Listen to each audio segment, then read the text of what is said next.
السلام علیکم۔ آج میں موجودہ حالات کے حوالے سے کچھ گفتگو کرنا چاہتا ہوں۔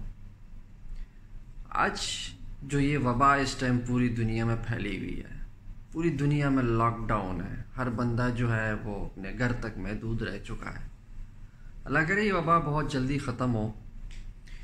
ایسے میں وہ لوگ جو صاحب حیثیت ہیں یا مڈل کلاس کے جو لوگ ہیں وہ بھی پریشان ہیں کہ پتہ نہیں آگے کیا ہوگا، اپنے رزق کے حوالے سے کہ آگے جیسے جیسے حالات تنگ ہو رہے ہیں، ہر انسان یہ سوچ رہا ہے کہ پتہ نہیں ہفتے بعد کیا ہوگا، 10 دن بعد کیا ہوگا، اور یہ وبا کب تک رہے گی۔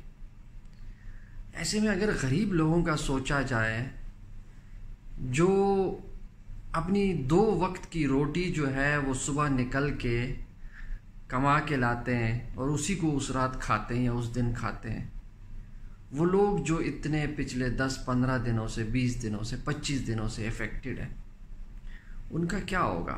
وہ کیسے گزر بسر کر رہے ہوں گے، کس تنگی میں ہوں گے، کس مشکل میں ہوں گے؟ اس بات کا اندازہ تو وہی انسان کر سکتا ہے یا لگا سکتا ہے جو خود اس کیفیت سے گزر رہا ہو۔ ایسے میں وہ لوگ جو صاحب حیثیت ہیں، جو کسی کی کچھ مدد کر سکتے ہیں، بے شک کم مدد ہو، ضروری نہیں ہے کہ زیادہ مدد کی جائے، ایک انسان کی مدد کی جائے، ایک وقت کی روٹی کی مدد کی جائے، جتنا آپ دے سکتے ہیں ہم سب کو یہ کرنا پڑے گا۔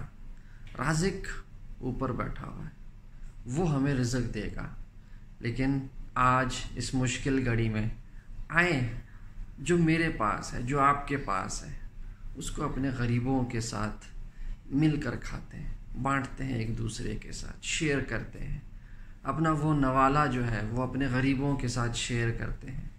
یقین جانیے کہ ہمارے یہ نیک اعمال، ہماری یہ نیک کوشش اللہ تعالیٰ کے لیے ہماری وہ دعا کا ذریعہ بن سکتا ہے کہ اللہ تعالیٰ ہماری اس دعا کو قبول کرے اور اس وبا کو پوری دنیا سے ختم کرے۔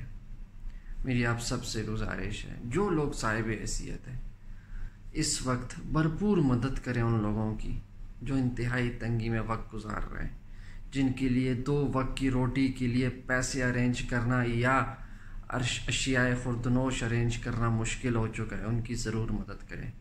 بہت شکریہ۔ السلام۔